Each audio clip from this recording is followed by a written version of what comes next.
Had a little listen to his podcast, huh? Dude, it's educational. And besides, I've been wanting to listen to this one.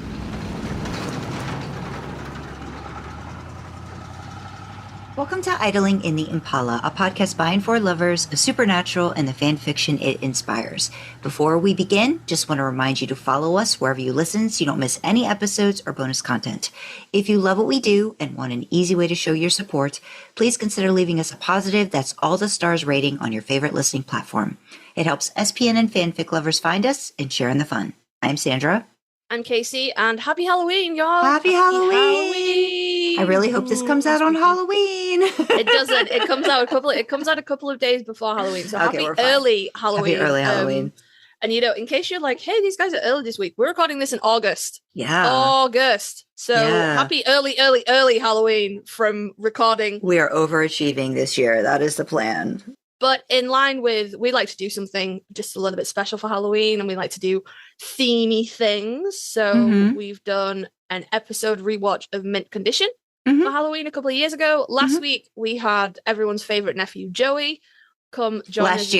Last year. You said last week. Year. Not last week. We wish it was last week, but it was last year. It was last week. We miss you, Joey. Joey, come back. We miss you. Yeah, we had Joey come to educate us all about the cryptids and stuff like that of, is it Appalachia? It was in that area, but then also, we ran the gamut of, different cryptids and stuff. There's a lot of lore that he just dived into, which was really great. Joey is very knowledgeable about these things. Joey, come educate us. We want to know.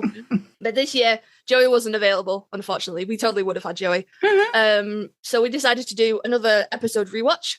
And in keeping with the new theme, we rewatched it with our Discord server. Join the Discord, links in the description. We do supernatural rewatches every so often. And this year, we're looking at The Great Pumpkin, Sam Winchester, or It's The Great Pumpkin, Sam Winchester. And in keeping with the theme, this is another episode that I don't like. Yeah. Because apparently that's all we rewatch in Discord now. Is episodes Kasey doesn't like. To be fair, it's only the second one that we've done. So, when this comes out, actually, I think this is going to come out a couple weeks before the first one that we rewatched in our Discord was Mystery Spot. So that's actually going to come out in a couple weeks. And that was a journey that everybody took with Kasey. And you guys will get to hear about it in a couple weeks time. Honestly, for a show that is all about horror and supernatural, they don't really have a lot of really themed around Halloween episodes, which to me is kind of interesting and maybe something that I feel I don't know, maybe they could have done every year. Really have something that was kind of Halloween, and just digging into why does Sam hate Halloween so much? Every year, have a thing. But I think my favorite one was Mint Condition around Halloween. It's awesome. Sam does say it best though. Every day of their lives is Halloween. I think he says that same. I think he says the same thing in Mint Condition. I found a lot of similarities rewatching, Dean's obsession with eating a ton of candy, and Sam's every day is Halloween. That's why would I want to celebrate that kind of a situation? I think in Mint Condition is, it was echoed again, in this episode. And this is season 4. I believe it was episode 7. Episode 7, season 4. Yeah. So I think rewatching it, there were a lot of things. So we're trying to figure out what was it about maybe this episode that Kasey just didn't vibe with or didn't jive with, whichever decade at the time you want to take slang from, figuring that out. I just don't fuck with this episode, man. I don't know. There's just something about it. Well, right off the bat, I think we kind of realized one of the things that put you off, and quite frankly, anyone else who wasn't a big fan of what happens in the cold open. I wish you could see my face. To the husband. We were talking about this in Discord. The director, I don't know if he directed more than just this episode. Oh, he has. He's directed a lot, which I've really liked. I know I like him as a director. So I think what he was going for was really great. And I think it works. It was clever. It works in a lot of other moments in this episode. It's just, it was right off the bat. We are just going to do the thing in the cold open. So yeah, Kasey, do you want to talk about what happens in the cold open? No. So the director is Charles Beeson, and we were talking about it in the rewatch last night about the camera choices that he makes in terms of like how he films certain shots and different like effects that he uses and stuff that I think lend themselves perfectly to this episode. And I will have to, as I'm watching, I will have to keep an eye out for his name just to see if like this was just a one-off or if he does this a lot, because I don't know the like behind the scenes people like Sandra does. Sandra knows everybody. Well, I just know the name, but like if you had to ask me, I'm trying to think if he did the end. Let me just look real quick, because I mean, like I said, I feel like when I see his name, I'm like, oh, I think I'm going to enjoy what he does with it. Yeah. So the cold open of this is a husband who his wife brings home Halloween candy, and she's like, no, you can eat it after the people this you ate last year and we ran out of candy, blah blah blah, and then she leaves him alone in the kitchen like a mug. Like, what wife does that? And obviously he steals a piece of candy, through witchy means the candy turns into a razor blade stuck in the roof of his mouth, and then you get this absolutely icky, gross, like disgusting camera angle as if the camera's in the back of his throat. So it's like all teeth. And, like, you see the fingers coming in to, like, try and figure out what the fuck the razor blade is and, like, pull it out. And it's so gross. It's so disgusting. And I was like, oh, that's nasty. It's, I can feel it. It's disgusting. I have issues with mouth. I found some, so I'm gonna throw some episodes out that I know you would remember by the name. Yeah. That he's directed. So in season 2, he directed Playthings. Oh. And I mean, come on now. I love Sam diving into the water. I mean, that's like what vault over there. Roadkill from season 2. Season 3, Time Is on My Side with the Doctor. The Doctor, yeah. Season 4, besides The Great Pumpkin, Sam Winchester, I Know What You Did Last Summer. No way. And Sex and Violence. This guy might be my favorite director, and I just never knew. No, that's actually Jensen's my favorite director, but my second favorite director. Season 5, one you would definitely remember. Well, I think you'd remember this because it was just, I Believe the Children Are Our Future, the Antichrist one. Oh, yeah. And then Changing Channels. Really? Really. And then in season 6, The French Mistake. So I would say he's done a pretty good job in terms of certain. He's run the gamut of episodes I love and episodes I hate. If you're going to tell me he directed fan fiction now. No. He doesn't come back again actually directing until season 15. I think season 15 was when they brought back a lot of people like as like their swan song, like bringing people back. So he did The Rupture, which is the one where Rowena dies. And The Gamblers, which was the pool hall one. Oh, nice. So those were so I feel like he's definitely done made some good camera angle choices. Yeah. So I Know What You Did Last Summer. Yeah, I mean, come on now. I mean, and Playthings. Like I said, there's certain things that like, so I think some directors they explore, they try different things that work really well, and probably some other things that like don't. So in this beginning episode, I'm sure some people were like, that's so cool, and we're like, oh my god, there's so many razor blades. It's so gross. I was making notes while we were watching, and my note just says hella gross cold open. But memorable, right? Like maybe that's why it kind of might be like, hey, nope, I don't think I want to revisit this again. I don't think I want to. Yeah. So maybe. And then, I'm going through the episode. It becomes apparent that it's a witchy episode, obviously. Lol. I don't like witchy episodes because they're gross. Like, I fucking paraphrase the Dean line, but with the bodily fluids, with the fluids and stuff, they're just nasty. Yeah. The heart in the cupcake, I will never forgive that, ever. And the girl that spits her teeth out in the sink, it's so gross, man.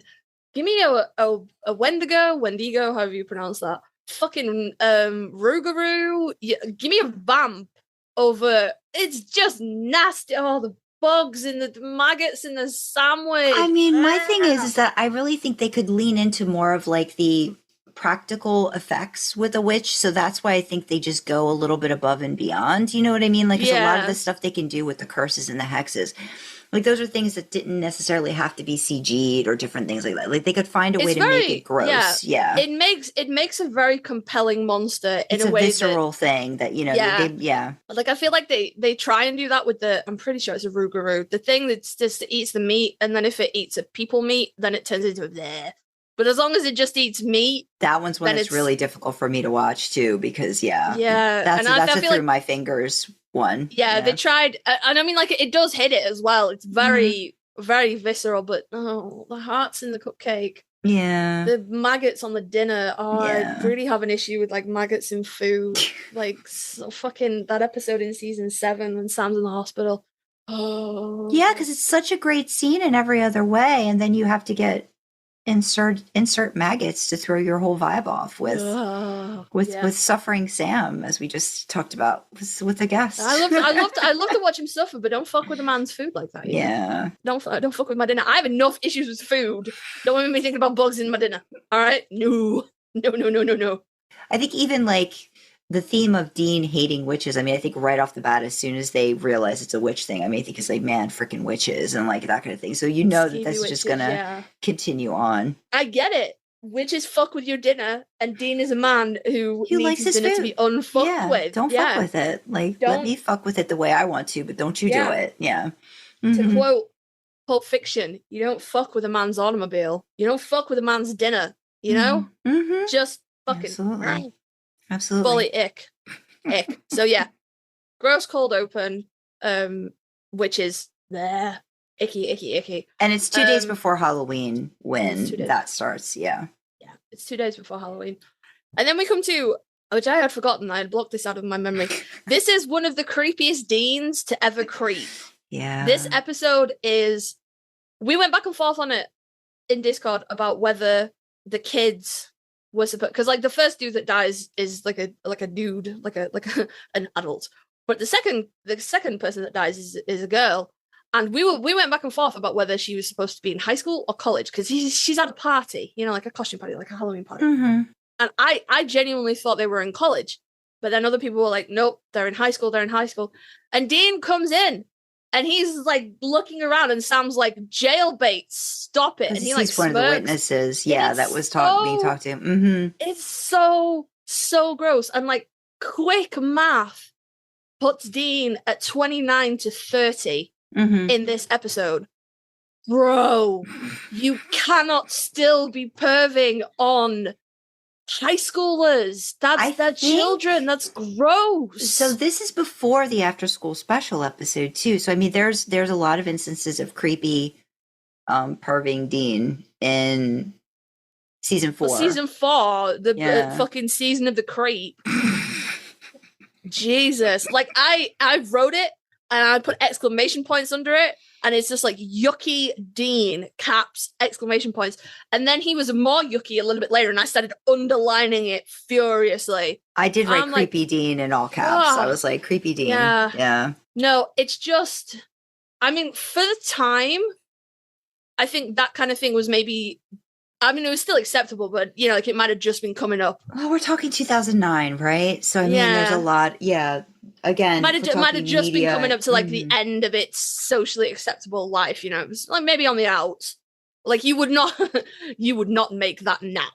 Yeah. Plus, if we talk about like the Halloween party that, like, you know, the victim had died in, I mean, I think the witness was like dressed up like as like a hot cheerleader, and the girl that died was like a hot nurse, right? Like, you know, and then the way she died was she was bobbing for apples, and she just got like held under by whatever was going on witchy, and like, the water boils, and the water boils as well, so she drowns in boiling water, which is fucking grim. And that's another interesting camera angle that Mr. Beeson did there. Really effective camera angle as well. But yeah, no, just season 4, just creepy Dean. Season of the creep Dean, man. I feel like I need to look back and be like, when did he stop being creepy? Because I feel like there were instances probably for a couple of, like, he would have said stuff. I think we talked about this. He was with creepy. BJ. He was creepy in, what was he, season 1 or season 2, when he was like, dude, college chicks, sorority girls. That was season 1. That was season 1. But he was like,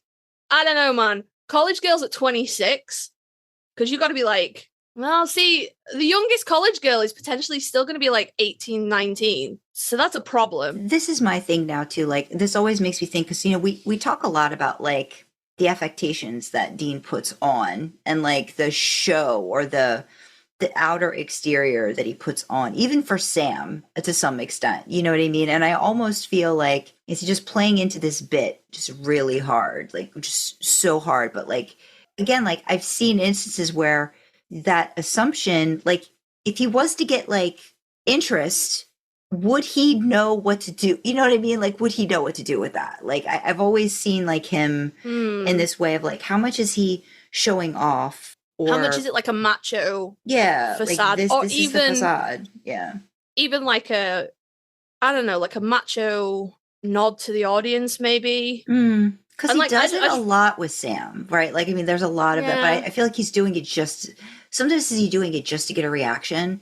You know, like, this is how I'm supposed to be because you're this way. You know, like that kind of a thing. Like, this push and pull. I don't know. It could be that way. It could be that way. But the fact of the matter is, it's still creepy. It's still creepy.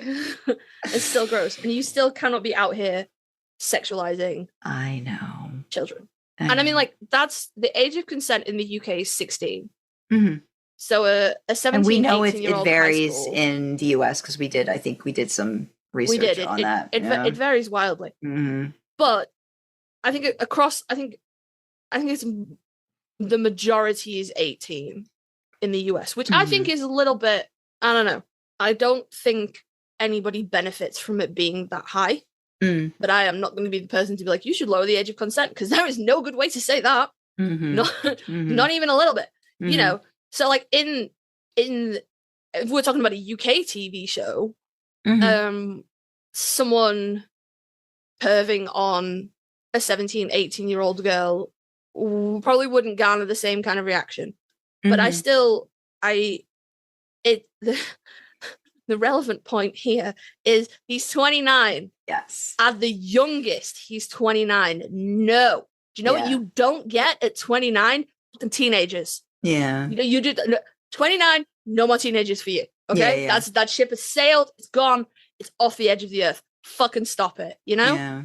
Because like there's I know. Like I'm not I think it's infantilizing to say that 17, 18-year-olds are children, because they're not. They're older teens, they're becoming young adults. It's the attitude or the assumption that, you know, it's this person with all of this, the age difference is what makes I always want to draw the distinction that I don't like the argument of, oh, age is just a number. Well, I mean, yeah, it is. And after a certain point, like a 30-year-old dating a 50-year-old, nobody has a problem with that. After a certain point, it does become a number. The problem is the power imbalance. Yeah, and you cannot ever get balanced power between somebody in their late 20s and somebody in their late teens. You're just at such vastly different life stages, like across the board. But I just, bro, no. Yeah. Baby, no, you cannot, like, and like I've joked with my friends and stuff. Like I would never like infantilize people by being like, oh, you know, oh, you're still a kid, whatever, if I was talking to like a 17, 18-year-old. But like when I talk about it with my friends, I'm like, if you put an 18-year-old in front of me now for that purpose, I would be like, please, somebody come get this child. Come get this child. Somebody, you've lost your child. They need a juice box and a nap. Come get your baby. Because that is not like, these are children. I'm approaching my mid-30s. I'm months away from being 35. So these are babies. These are fucking children. There is absolutely nothing attractive about somebody that young to me. And I'm older than Dean. I just like, they're just children in my eyes. Like I cannot summon any kind of, like the best I can summon is like, oh, aren't you handsome? But it's the same kind of, aren't you handsome? I speak to my 7-year-old like, oh my God, you're such a big boy and you're so handsome. Yeah. Like it's a condescending kind of, you know? Yeah. So Dean. Fucking gross. Stop that. Stop it. Oh, goodness. Icky. And then to follow up with the creepy, so we go from Creep Dean to the teacher. Call me Don. I don't know what his fucking name is. I'll forget. Mr. whatever his name is. Call me Don. Everyone calls me Don. Even the students call me Don. He's creepy off the bat. Like, he's creepy, you know? Hella creepy. Like, the vibes are totally off, which obviously is the point. But the vibes are totally off. No.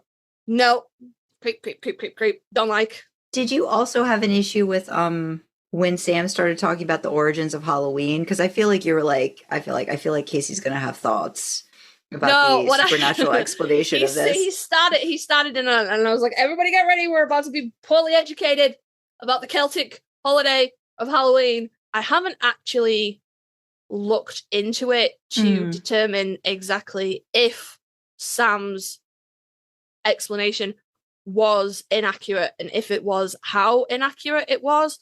Some of it was right, but I don't know enough about to say such as such. Yeah, like, okay. I've never heard of Samhain as a demon.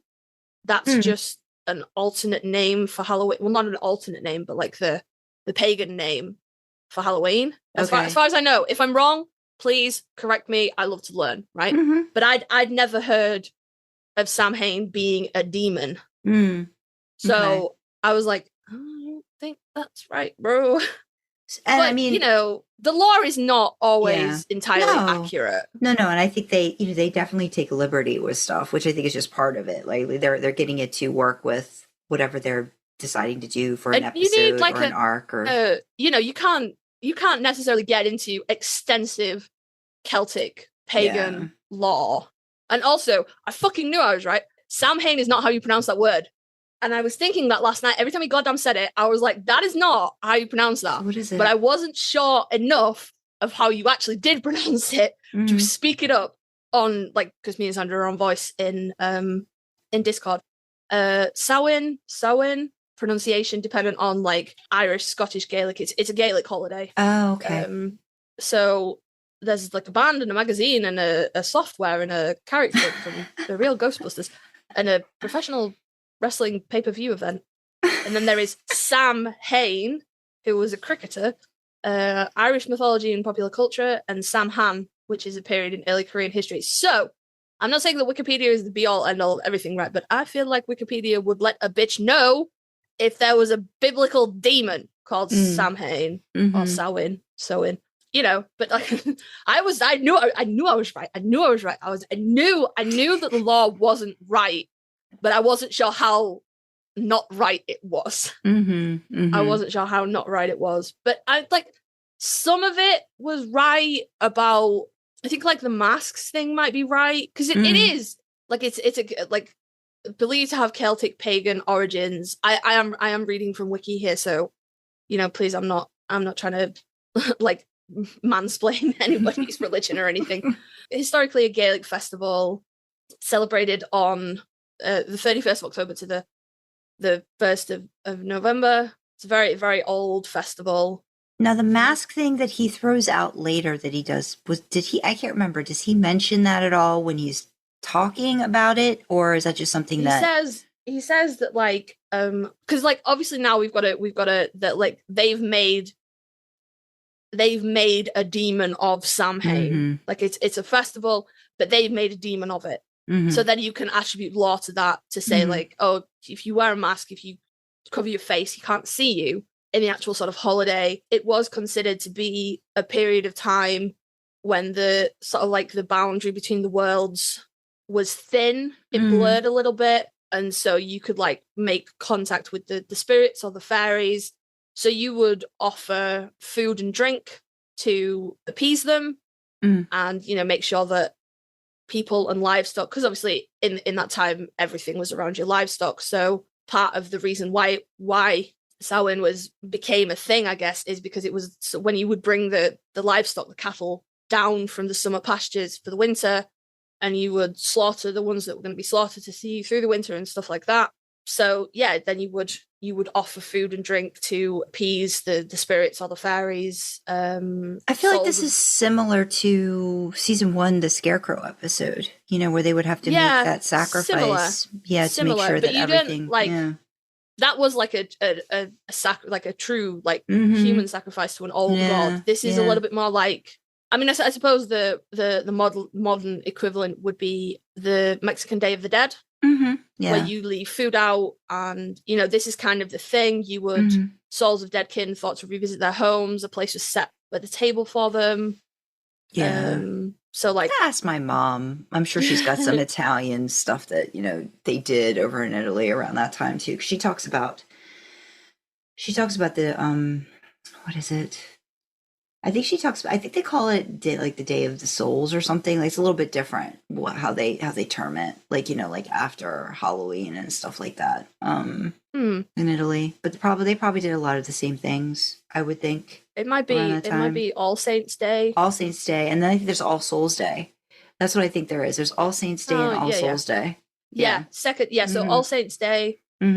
November the 1st is All Saints Day in the Western Church. All Saints Day is November the 1st. And then there's All November Souls. the 2nd is All Souls Day. Yeah, that's the one she talks about a lot. It's believed that Samhain and All Saints, All Souls influenced each other, and then of course the modern Halloween. Sam is right in that people would dress up and go door to door in costume, reciting verses in exchange for food, and the costumes may have been a way of imitating and disguising oneself from the spirits or the fairies. That the Gaelic word for that is there, but I'm not going to attempt to pronounce it. Yeah.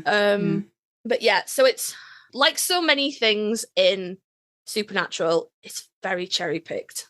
Yeah. It's and like I said, the problem that you've got is that they've made a new thing and started pinning things on it, and it's never going to properly marry up because this wasn't a figure that was. And I did say that. I was like, well, everybody strap in, gonna get a totally inaccurate lore drop on the history of Halloween. And it is unfortunately quite inaccurate. We do forgive that because, the show is what the show is. If you're expecting 100% accuracy, you're in the wrong place. It's fictionalized. I think you were also you were amazed because nobody warned you. Who was in this? Castiel shows up in this episode, and I have forgotten that completely. This is early in season 4, so again, this is the first time Sam meets the angels, which I was like, oh, this is the moment when he's all like, you see his heartbreak, you guys, in real time. Yeah, I wrote down my notes here are Castiel brushing off Sam like a twat, because that's y'all remember that Simpsons episode where Ralph gets infatuated with Lisa and she rejects him on TV or something, on the Krusty the Clown or something, and then she's watching it and Bart's like, look, you can pinpoint the moment that his heart breaks, and he's slow mowing the TV and is oh, that's what it is. So Sam's like, oh my god, it's so nice to meet you. He extends his hand. Such an honor to meet you, and Castiel's just ew, absolute bitchy mean girls. And doesn't he say the boy with the demon blood or something? Boy with the demon blood, yeah. And you can see the moment that Sam's faith is crushed. And it's gross. It's so mean. But also this episode does feature one of my favorite angels, which is Uriel. I think it's when Uriel calls them, because Uriel is very not here for humanity in any capacity. And he calls Sam and Dean mud monkeys. And the camera cuts back to Sam, who that is the moment. I'm like, oh look, no, you saw the moment. His heart broke. Yeah. Oh my god. Yeah. It's it's not discussed a lot in the early seasons, but it is alluded to that Sam is a man of faith, and that he does believe in God, and he does believe in angels, and he prays, and he is, a man of religion. He considers himself to be religious. So obviously his brother has this fucking badass encounter with this angel, and oh my god, it's so cool. And he's like, oh fuck, angels are real. This is the best. Holy shit. And then he meets them and they're like, ew, you're gross. Yeah. I'm like, oh. And coming off the back of the season 2, but the boy with the demon blood and all that. And he's already, I don't know necessarily he's having doubts. He's having a nice time with Ruby. But still, he's that he's questioning those decisions. What he's doing with the demon blood. And it's just oh, yeah. No. It's no. My baby. Come here. Fuck you, Castiel and Uriel. Yeah. But I do actually, unironically, I do really like Uriel. He's an angel that I love to hate because he stays pretty resolute. His convictions pretty spot on. Yeah. He's pretty in with his convictions. At no point does he like, like change or anything. Like Anna changes. Castiel is fucking a metronome, just back and forth and back and forth and back and forth. And like other angels don't, they kind of pivot based on what works for them. But Uriel is like, humans are gross, fuck humans, icky. And I'm like, I respect that conviction, but he breaks Sammy's heart and I hate it. He does. I'd written down Sam Wump episode again. And I think I might have written that down when they're in the car after the angels leave. Because the angels are like, we're going to blow this town off the map. And Dean's like, no, you're fucking not, because we're not leaving. So you'll have to kill us. So, like, give us a chance. We can do this. Yeah. And like, Sam's just standing in the car like, can't believe those are the beings that I prayed to and I believed in. And wow, they suck. And Dean's like, he's glib about it. He's like, well, I tried to warn you. What does he fucking say? He says something, and I yelled about it. A couple of bad apples don't spoil the whole barrel. That was what he says, and I yelled. I yelled so much, Sandra was like, fucking because they do. That's the whole fucking point. If you have bad apples in a barrel and you leave them there, they taint the whole fucking barrel. The whole barrel goes rotten. That is literally lies.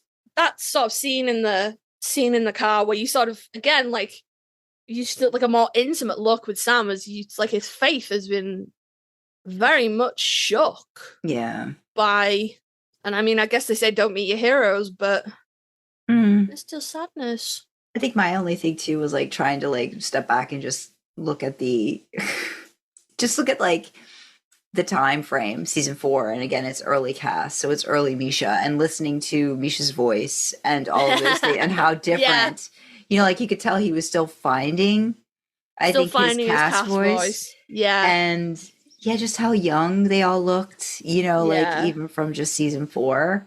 And certainly like, Jensen definitely hadn't grown into his true adult voice. He was still working that as well. He was still finding Dean's post-hell voice. Yeah. So what you end up with them doing is having a jaw off. Because they, as in later seasons, like Jensen has said and Misha has said that they would get into competitions about who could be the deepest and the most graveliest and permanent damage to the vocal cords. But at that point, you're like, I mean, Misha's older than Jared and Jensen, so I think I don't think he's as deep as he can be at that point. I mean, certainly not.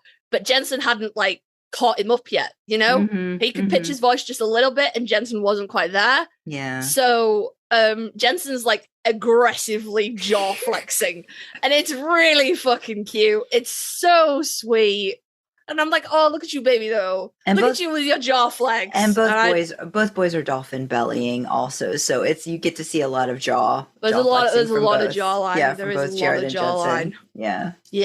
It's real nice. It is real nice, but it was, it was sad. It was sad to see the puppying, full force, in Sam, and seeing him just sort of like slowly. Like, oh, this is so great, and then like, oh, this is so not what I was hoping for. Yeah, like Dean is posturing, right? Like he's posturing for Uriel. I think this is the first time he meets Uriel. They all meet Uriel too. Like that's the first time, and he's very much like by the window and just like his back to them. So it's like they don't really like, and then he finally like fully on interacts and gets into the conversation. And I think Dean is like, no, we're going to stay, and kind of like, stands up, I think, to the both of them. And I think he's trying to get, again, they're still very early in the relationship with Cass. So you could tell like they still don't know, like how to read him in a lot of ways. 'Cause he's very much like, this is his soldier. This is soldier mode for Cass. And I think he even says something about, Dean says something like, so you're just going to take orders and not like question. And I think Cass comes right back to him about, well, have you ever questioned your father's orders and different things like that? And there was very much a like, here we go, giving back, what what you're getting from each other was the father theme, very strong, like very strong. Definitely. Yeah, definitely. And that, that questioning of orders and stuff comes back at the end, which is, I think it's an interesting place that we leave it in. But getting back into the episode, so turns out that the little blonde cheerleader that Dean is gross with turns out to be working well. They think that the creepy teacher dude, has kidnapped her to be a sacrifice. Also, right, real quick, these hex bags that keep getting left that kill people, right? And Sam's like, this is the charred metacarpal bone of a newborn baby. That just means finger, all right? Your metacarpals are in your fingers. Well, it's like the bone between your palm and your first knuckle. So that first bit of bone from where your finger bends at your palm to where your finger bends in the middle. That's your metacarpal bone. But you can't just say finger bone, because that's not cool, is it? Child metacarpal bone of a newborn infant. So Sam, isn't this another point when Dean gets creepy because they talk about the vessel or something like that? Does he talk about the vessel? Oh yeah, 600 years. Yeah, no, they think that the blonde cheerleader is the witch.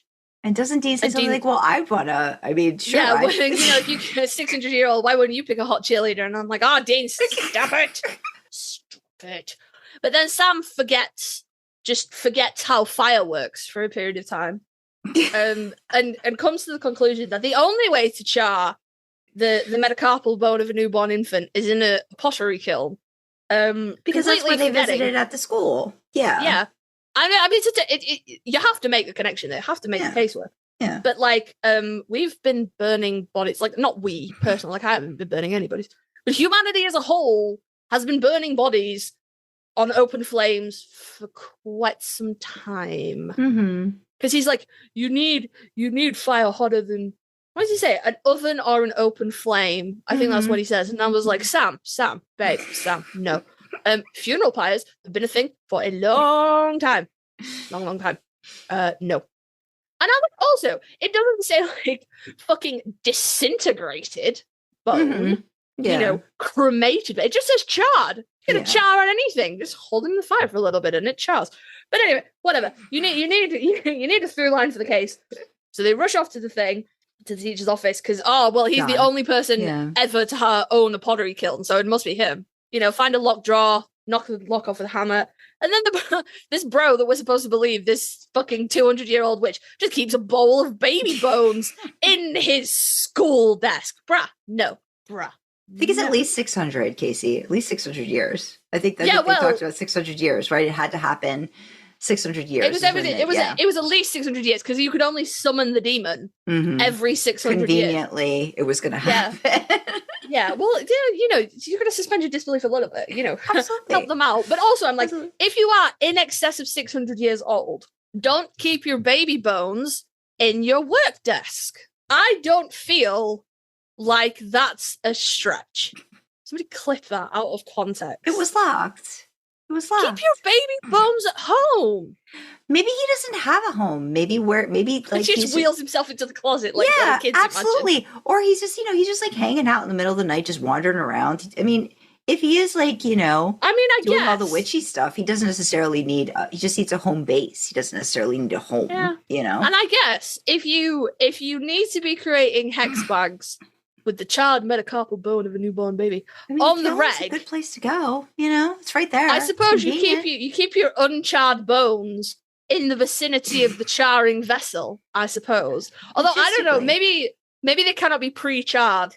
Maybe if you pre-char them and you don't use them immediately, it just takes away the power of it. Maybe you have to char them like. Gee, I wonder why Kasey has so many issues with this episode.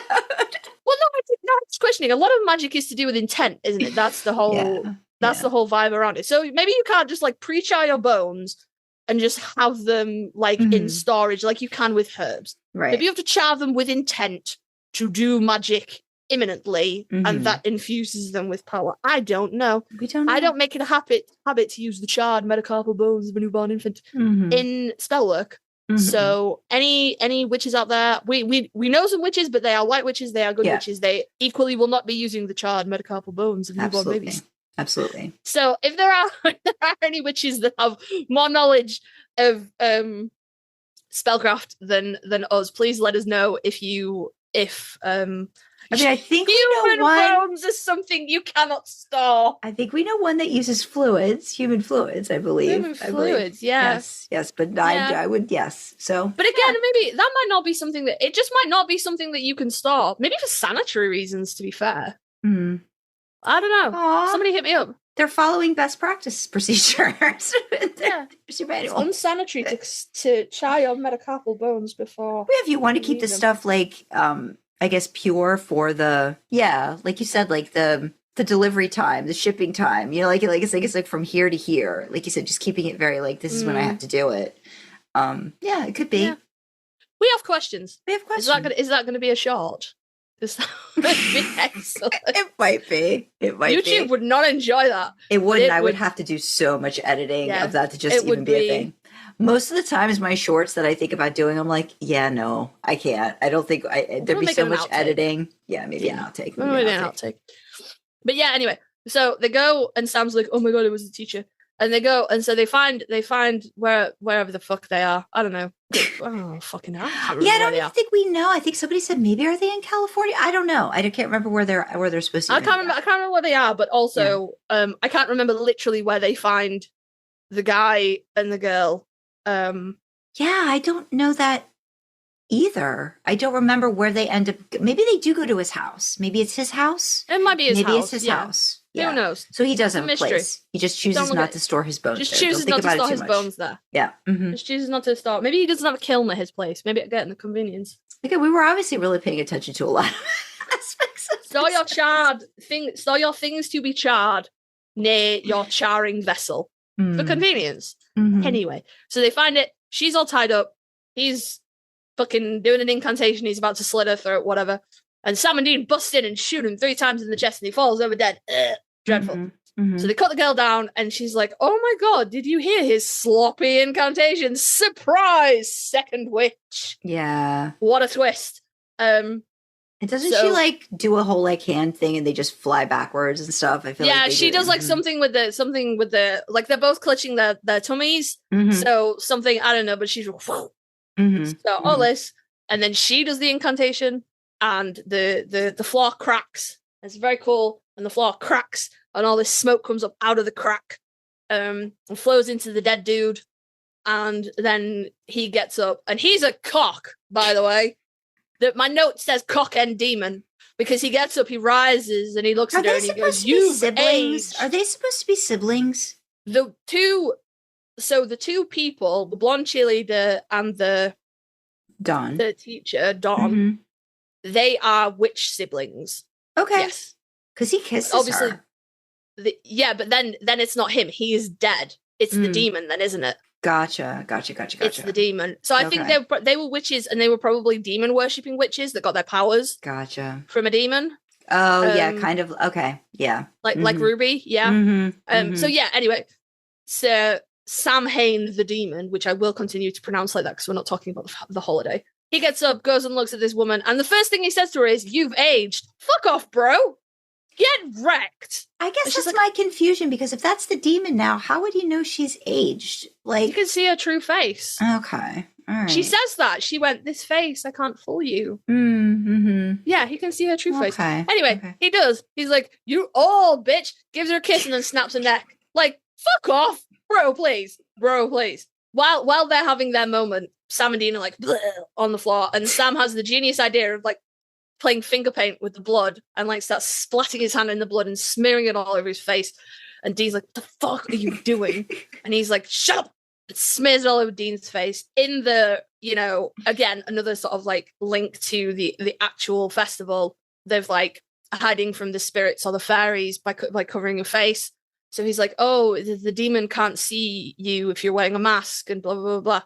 So they smear themselves with blood and lay there and pretend to be dead. And the demon, it's actually, again, very cool directing. Mm-hmm. You see through the eyes of the demon and everything is very blurry, which I think is really cool. And I really would have liked to have seen the demon's POV with someone he could see truly, like I would have, you know. So yeah, he just walks past Sam and Dean, and then Dean's like, "What the fuck?" But Sam doesn't explain anything until afterwards. He just goes, "Shut up, trust me," and just smears Dean's face with blood. So afterwards, Dean's like, "What the hell was that?" And Sam's like, "Well, I thought about working." Had a hunch, and it was just absolute enormous flashbacks to season 1, Route 666, where Sam guides Dean to drive through the place where the church was. Yeah. And then he's like, "So how did you know that would work?" And Sam's like, "Well, I didn't. But hallowed ground sometimes destroys spirits, and you know, I thought it was worth a shot." I think, I thought it was worth taking a shot, and Dean's response is, "You took a shot." And he just pulls the phone away from his ear and just looks at it in absolute astonishment, slams it closed, and then he's like, "I'm gonna kill him. Yeah, I'm gonna kill him." Yeah, it's very much that vibe. Very much. Very funny. It was very funny. Very funny. So then we spend a bit of time with Samhain the demon. Again, very cool, like very blurry camera as he's walking, and he's seeing all these trick-or-treaters in costume. And that's why I think it would have been really good to have seen, you know. And also his eyes, like demon eyes, are either like red, black, white, or yellow. His were like cloudy, right? But they were like the shittest FX contacts that you buy from like Temu.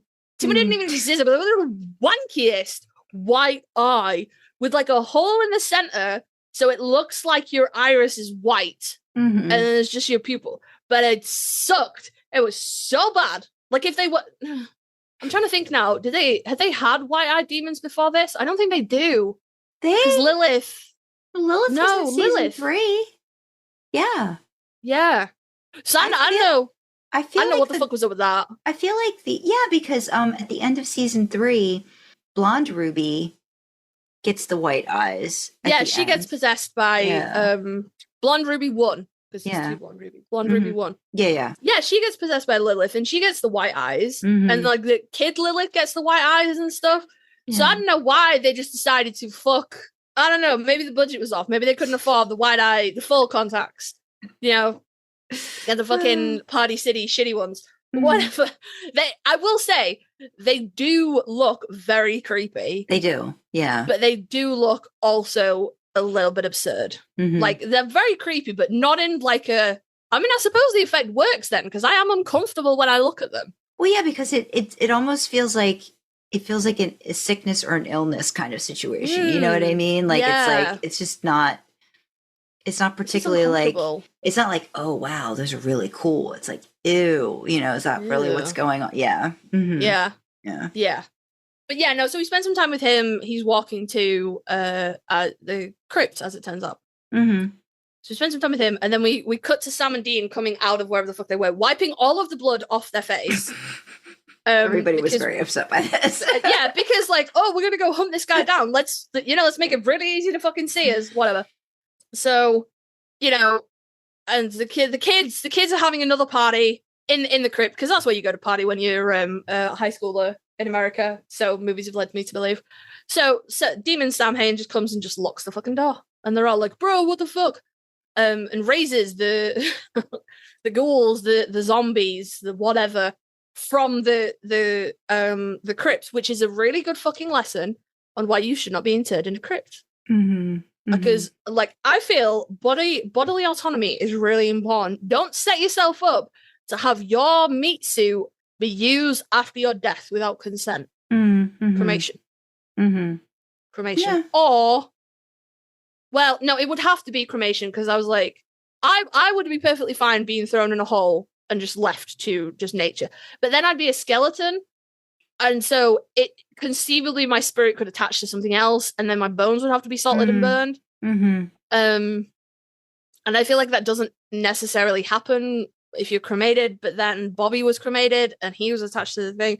Anyway, the point is, you may come back as a ghost, but your actual physical body cannot be reanimated against your will and permission if you are just bones. So think carefully about crypt internment. This has been a public Also, service announcement by This has been a Kasey. public service announcement. Also, we're running out of space. We don't have enough space to bury all the bodies that we need to bury. So please be ethical in your post-death choices.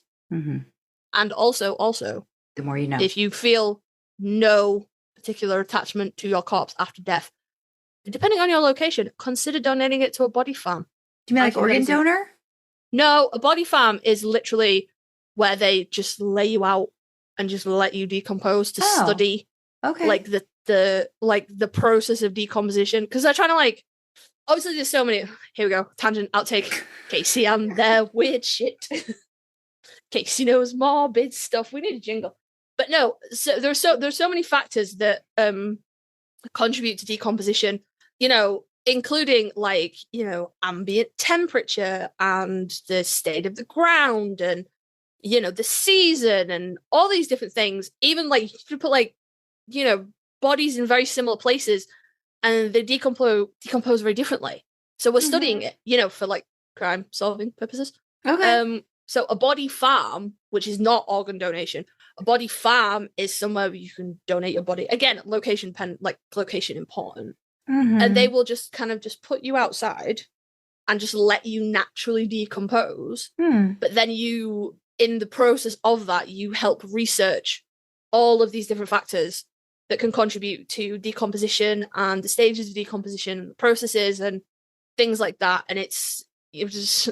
That would be really creepy to just walk, like, just happen upon. Like, well, I don't think you can happen upon them. I think they're fenced in. It's similar to donating your body to science, in that you are donating your body to be used for research, right? But in a different kind of way. You know, if you donate your body to science, there's every chance some poor medical student is going to fuck up something with you. Which, you know, again, if that's what you want to do, that's totally like. I personally am of the opinion that that is very ethical. You know, I am a big proponent of doing anything with bodies that is not pumping them full of extremely toxic fluids and then putting them in a box. Literally anything. Donate your body to science. Donate your body to a body farm. Have a natural burial. Be cremated. Just, I have a lot of feelings about this, guys. I have a lot of feelings about the way that we as the West treat death. I have a hell of a lot of feelings about embalming. So many feelings about embalming. Hit me up in Discord. Fucking talk your ear off about it. So many. And I do have a lot of feelings about what we do with bodies because we're running out of space, y'all. There's only so much space that you can put bodies in. And we've used up a lot of it, you know, because there was a period of time when everybody got buried.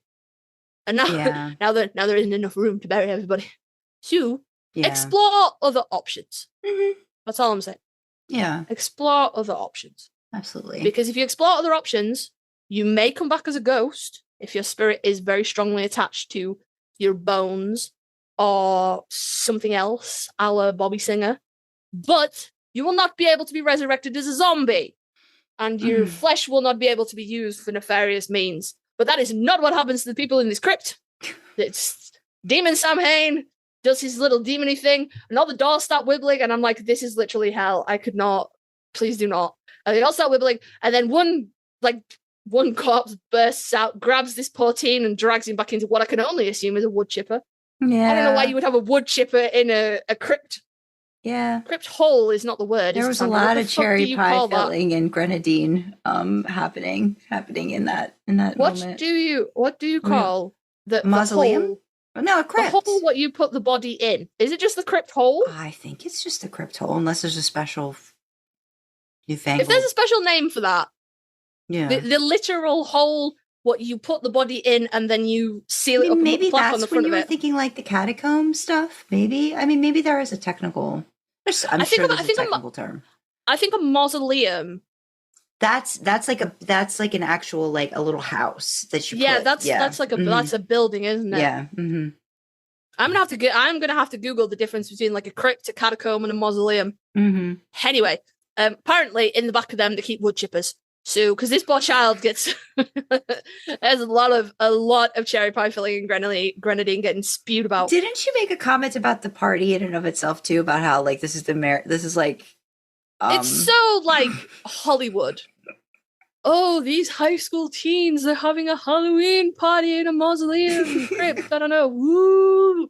It's so Hollywood. It's so Hollywood. Because I was like, oh yeah, no, this is definitely what American high schoolers do. And like, obviously the Discord is made up of a lot of Americans that were just like, not me. But I was like, all right, this is what Hollywood wants you to believe that American high schoolers do. It's so dumb. It's so dumb. Like, you could not. Yeah. Although that being said, if you had said to me at 18, oh, I was so edgy, guys. I was so edgy. You would have thought that was cool. I would have thought that was cool. Yeah. I would have been like, oh my God, a party in a crypt. Fuck yeah, I'm there. I would have thought that was the absolute peak cool, peak goth, peak edgy. I would have been there with bells and whistles on.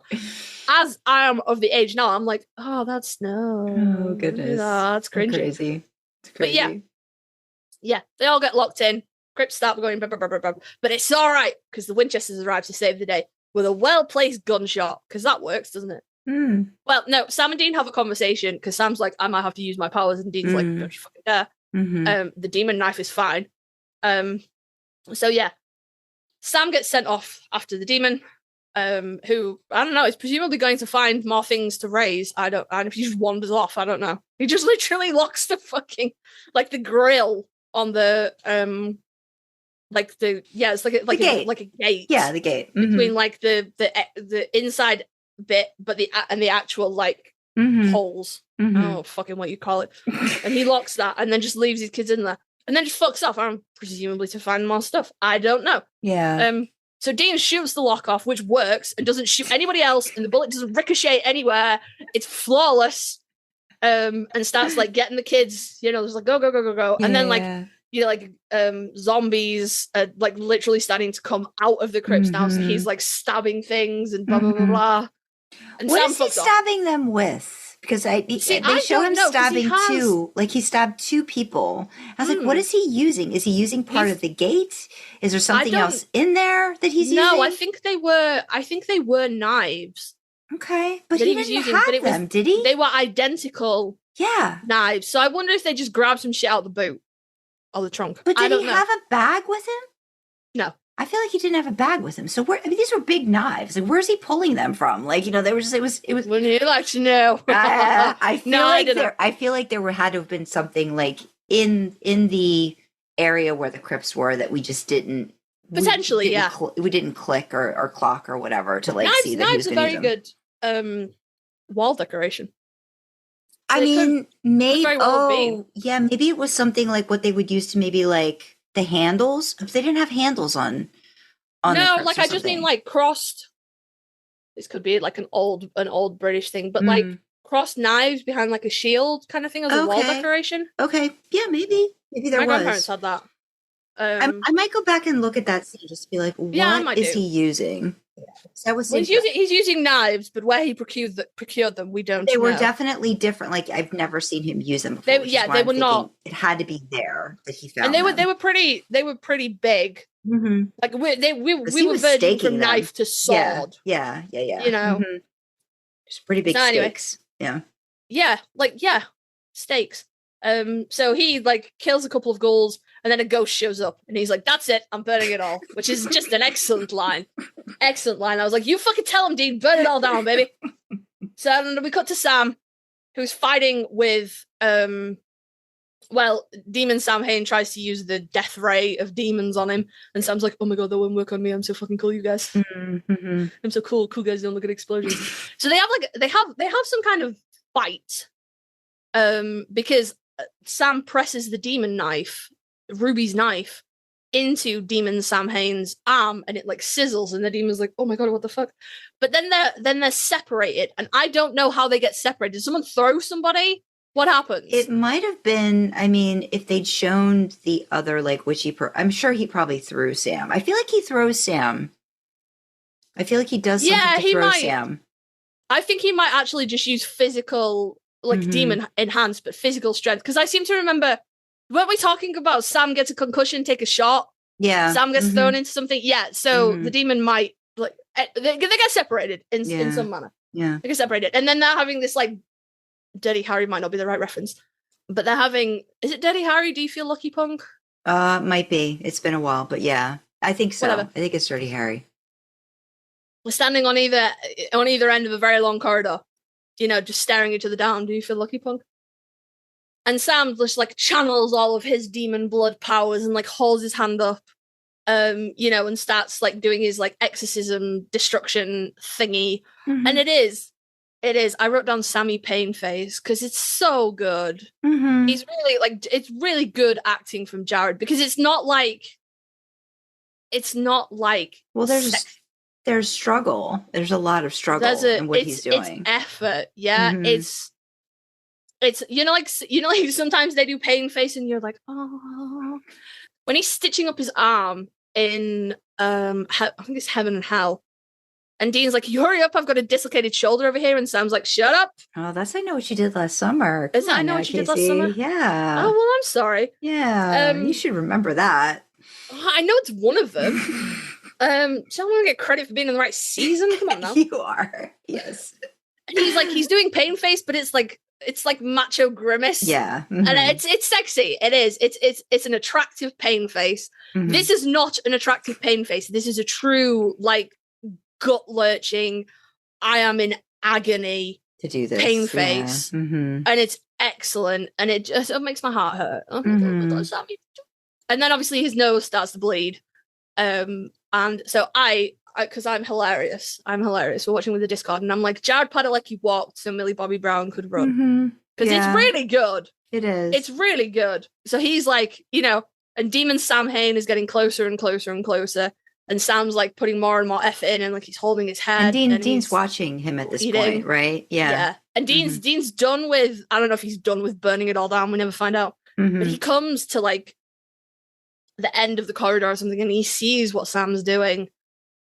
And the look on his face is just awful. Mm-hmm. And I'd written it down: fracture / betrayal of Sam and Dean again.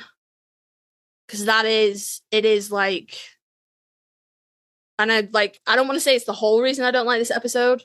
Potentially the whole reason I don't like this episode is because I knew the law was wrong. I was like, this is stupid. I knew it was wrong. And those eyes have a lot to answer for as well, because I don't like that. It's like, you can pinpoint the moment his heart breaks as well.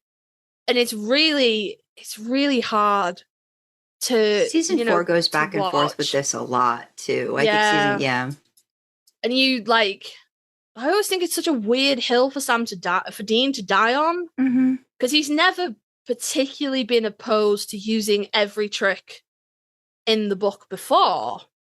But then I suppose he's got John's words in his head about Sam going dark side or whatever. Well, I just think it comes down to he doesn't want to lose his brother. I just don't think he wants to lose. But what is he gonna like go with me, like walk me through your process here. What, like, lose his brother how? Does he think Sam's gonna die from using his powers? I think it's either that, or I think he do you mean like loses it and Sam is dead, or loses to Lucifer? You know what I mean? Yeah. Like, I feel like that's what it comes down to. Now Lucifer's not in play there. No, it isn't. But there's he's not going to lose Sam to Lucifer. He might lose Sam to like the demons. Well, that's what I mean. Like, I think lose like the dark side, right? Like that's what we keep going back to, like going over to the dark side. I just don't think he wants to lose his brother to that. And I know that doesn't come into play until really full force in season 5.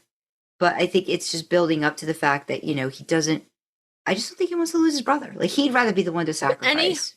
Any parent will tell you that the harder you push back against the child, it's not working. Do you know what I mean? Like, the sort of the harder you push back against what you consider to be a bad idea, the more your child will go towards it.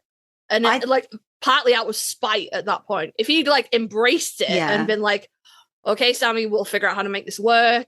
I think there's certain episodes or certain seasons where like you feel like Dean is just using his father's playbook. You know what I mean? And I think this is like one of those instances where he's just like, no, don't do it. Like, you know, and I mean, he should have really looked back and go, well, this is what happened when my dad did this with Sam. You know, maybe I should try something different. But if you don't have the tools or the resources to know how to try something different, you're kind of just going to reuse what you've seen, like, you know? Don't get me wrong. If one of my kids popped up with psychic powers, I would equally be like, don't you dare. Don't you dare. You know, like, fucking I'm guilty. Fucking as guilty as Dean. I know I would, because I wouldn't know any other way to handle it other than to go, stop it. But it's a really, I think as well, part of it. Like, you know, Sam exercises demon Samhain, whatever. Like, comes to the end of the episode, and Uriel comes and like hauls off on Sam, like, you were told not to use your powers. And Sam's like, well, he was going to kill everybody. What was I supposed to do? And the only answer Uriel gives him is, you were told not to use your powers. Like, there's no, you know, nothing. And then you've got Dean and Cass sitting in a park, which we were talking about in Discord. Parks, playgrounds is a big theme with the angels and supernatural, which is not something I'd thought about before. I thought it was really interesting. And sort of Cass letting slip, well, not letting slip, but telling Dean, you know, our orders were never to stop the breaking of the seal. We were supposed to do what you told us to do. And this was like a, you know, a test, quote unquote. So then I think I'm quite angry that fault line, that fracture between Sam and Dean here that kicks off, you know, a whole other chain of events through season 4 never needed to happen. Like, it's just like, I feel like if Dean had quote unquote caught Sam doing this for something related to Lilith or something more real to them, because the breaking of the seals is a little bit arbitrary, isn't it? Because the angels even tell them, we can't stop all of them. We're just trying to stop what we can. So it's not like, I think it's just another brick in it, because I know when you start season 4, it's, you know, I think a few episodes before this, there's the revelation that, you know, Dean sees what Sam is doing with Ruby to try to get information out of the demons and how he's starting to use that power. So it's like, I think it's just another thing that, again, is like driving more of a wedge into, so this is just another part of it that makes it harder for them to come back. I think, you know, every time there's another part, they're just like, the divide gets like greater, you know, and the mistrust. They don't trust each other as much. I think it goes both ways. You know, like what the goals or like what's happening. And, you know, the fact that like at this point, Dean has not told Sam anything about what happened to him, you know, in hell. And he keeps like, you know, avoiding talking about it or joking, like, you know, like doing all the, like, I've been rehymenated, Sammy, like, you know, like, you know, well, that's, it's just like those different things that start to happen, that they're in very different places right now. So I think that just doesn't help. Like you said, I think it would have gotten there eventually, but this kind of like pushes it just feels a little like bit further. Something about it to me, it just feels like a waste. Like these fractures were gonna come. They were. Because that's the whole, you know, that's the whole point. But to like make such a big one here on nothing really. Like I said, if Dean had caught him using his powers against like something tangible to this hunt for Lilith that they're on, I think that would have been very different. But, you know, they know the seal is the raising of Samhain. It's already broken. By the time Sam's doing anything, it's already broken. So what does it fucking matter? And, you know? I mean, Sam and Dean don't actually do they have a discussion about that after? They don't, right? The next scene, I feel like, is it Sam with Uriel and then it's Dean with Sam Cass? with Uriel, so they never actually have any sort of like, No, so you just get that like Dean walking and just going as Sam's fighting. Yeah. And, you know, the heartbreak on his face. But it just feels like weak for me, I think.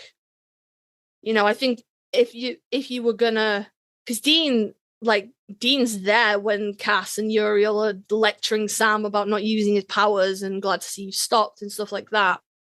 So then to have this, it just feels weak to me. It really does. I feel like there are stronger places that you could have put that moment where it would have had a much bigger impact. It's just you know, and I just don't like it. It's just wump Sam, wump Dean, and it really, like, as much as I rag about season 5 and everyone telling Sam how much he sucks and how he should have just burn it all to the ground and fuck everybody, but season 4, just this constant fracturing. Yeah, like I like it when they work together, you know. Yeah, and it's the same kind of problem in 8 when they're at each other's throats, and you know, the latter half of 9 after Sam finds out what Dean did. And you know, we're not brothers anymore, and I'm like, oh my god, guys, no. Yeah.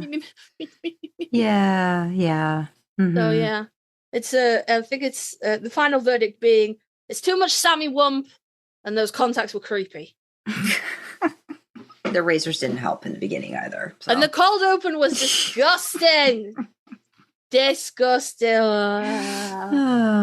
Bully gross. Absolutely hate it. Ick. It's hard too because, like, for me, like season 4 and season 5, I think are like some of the great, like the best seasons because of the storyline. Yeah. But then to be reminded of, you know, what's going on in each of them, it's a lot to kind of, I guess, bungee back into, you know, too, like, you know, like, oh, you're remembering what it was like. That's the thing I really like. I'm a Kripke stan. You know, I wouldn't go that far. I'm not a Kripke stan, but I am like the Kripke 1 era. to 5. Yeah, I like the Kripke era the best of all of it. I think that's when it was at its, you know, its most solid, its most cohesive, and I do really like it. And I love season 4 and I love season 5. They've got really great episodes. Your heart out, yeah. Really great, you know, like individual episodes and like an overarching plot line and everything else. And I think it's great. This just happens to be one of those episodes where I'm like, oh, you just didn't hit the mark for me. Just didn't hit the mark. Yeah. But yeah. It was at least, I think, a little bit easier. It was definitely easier than Mystery Spot when we did the rewatch. We had so many people that were interested in, like, they wanted to do more binging. And we were like, no, we can't. We have to do other things. We have to go do other things. Yeah. Yeah, we would. I really enjoy the Discord rewatches. We really are going to try and, you know, carve out some time to, you know, make space for them. I have to figure that out. Yeah. They are, a ton of fun with the Discord, and everybody's yelling in chat about the things that we have and the plot holes and, you know, all that good fun. And this wasn't like Mystery Spot is very personal to me. Yeah. This was just an episode that I'm not massively fond of. Yeah. You know, like there are other episodes I'm not massively fond of as well, I think. Like fan fiction, Scooby Doo. Yeah. But you could watch those. I could, yeah, and I could watch this. This is not one that I would skip on a rewatch, you know? I'm just like, it didn't hit quite for me. Yeah, absolutely. Yeah. But everything's better with buddies. So you should join our Discord, link in the description. Yeah. And join in our Supernatural rewatches. How exciting. Absolutely. So yeah, I mean, it's the 28th now, so enjoy Halloween if you're going to partake in Happy Halloween. Dressing up. Make sure you wear your masks so that, you know, nobody can identify you. So the fictional demon Samhain. Yeah. You're blurry. But yes, be like I said, we're recording this in August, so we have no idea what the state of the world is like in October, but hopefully. Be safe. Yes, be safe. Don't eat too much candy, you'll make yourself sick, you'll give yourself a tummy ache. You don't want to be like Dean. You don't want to overdo it. Don't overdo it. But yeah, happy Halloween, Day of the Dead. If you celebrate Day of the Dead, or All Saints Day, or All Souls Day, you know, any variation of an October holiday that you celebrate, we hope you have a good one. Yeah. So thank you for listening, and please let us know what you thought. Let us know what you thought of that episode. We want to hear your thoughts about it. You can email us at idlingintheimpala@gmail.com. You can comment on Spotify in the Q&A section. Leave a YouTube comment. Join our Discord and chat with fellow idlers and us in real time. Check out our merch store, which is another fun way to show your support. You can find details for everything on our website. That's idlingintheimpala.com. Want to fuel our supernatural road trip? Consider joining us on Ko-fi for as little as $1 a month. We have perks to go along with different membership tiers, and would love to have you along for the ride. Speaking of perks, we've got special shout-outs for some of our Ko-fi members. From our Shotgun Picks the Music tier, we have Runaway Dreamer, Crowley's Mistress, Sam and Dean 76, Elia, and Charlie. Thanks for picking the tunes in the car and keeping the lights on in the bunker. Support like yours keeps our podcast going. Don't forget, you can always support us for free by liking, commenting, subscribing on YouTube, and following, rating, sharing on audio platforms. Engagement like that really helps us with the algorithms. All hail their benevolence. As always, we have the causes we support in the description. So from me, you have LGBTQ plus talking charities. From Sandra, you have mental health charities. And of course, the main causes that we are highlighting, championing, spotlighting are World Central Kitchen and Doctors Without Borders. If you want to know more about these causes, why we're supporting them, what they mean to us, check out idlingintheimpala.com. There's a page there called Cause is Cause with all the details. So with that, we will say thank you for joining us in the back seat, and we will see you next time, guys. Bye-bye. Bye.